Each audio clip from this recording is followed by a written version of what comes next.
បាទយូស៊ូបងប្អូនអរគ្នាបាទនេះក្រុមហ៊ុនភ្នំពេញ HR នឹងចែករំលែកពាក់ព័ន្ធនឹងស្តង់ដារគណនេយ្យដែលមានការអាប់ដេតបាទសម្រាប់ស្តង់ដារគណនេយ្យ SME ខ្ញុំលើកពាក់ព័ន្ធនឹងស្តង់ដារលេខ23បាទដែលស្តង់ដារ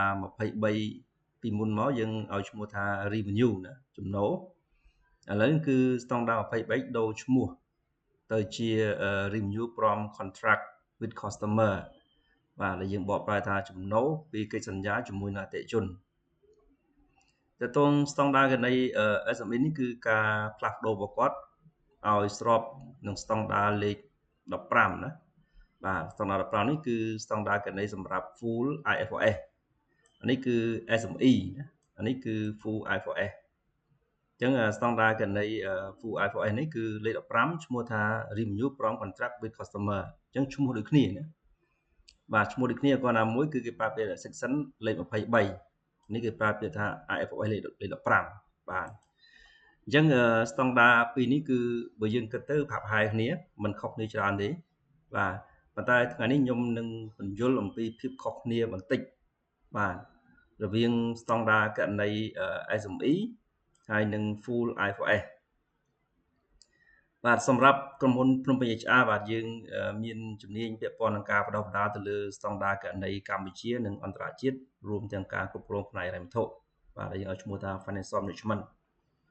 អញ្ចឹងតើតទៅលើ 5 step គឺការកំណត់ step ទី1ទី2ទី3ទី4ទី5យើងឃើញថាដូចណាបាទហាក់ហាយនឹងស្តង់ដារ full ដែរបាទ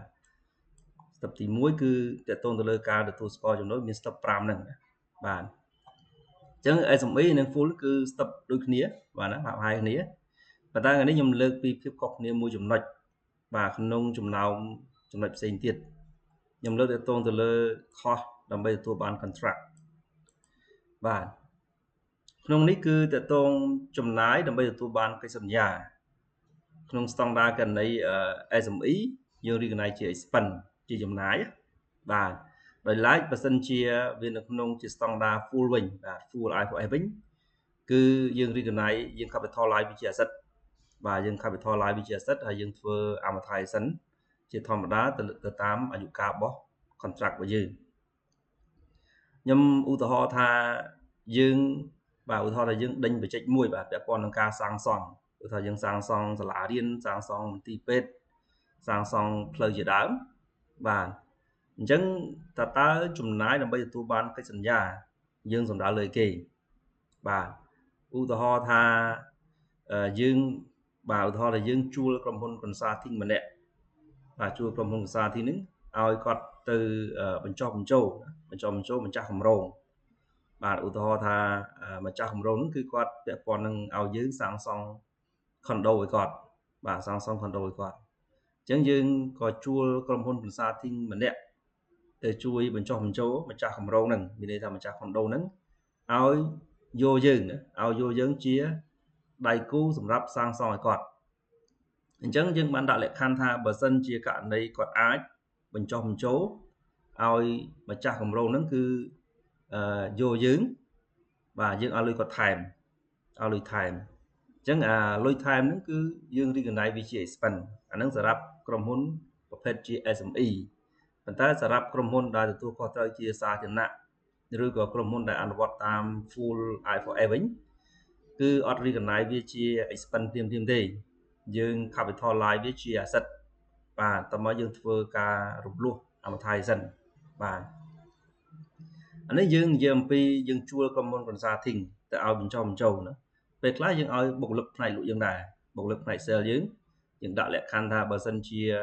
បុគ្គលិកនឹងអាចទៅនិយាយឬក៏បញ្ចុះបញ្ចូលម្ចាស់គម្រោងនឹងឲ្យយកយើងឲ្យ commission ថែមបាទយើងឲ្យកម្រៃជើងសារថែមអញ្ចឹង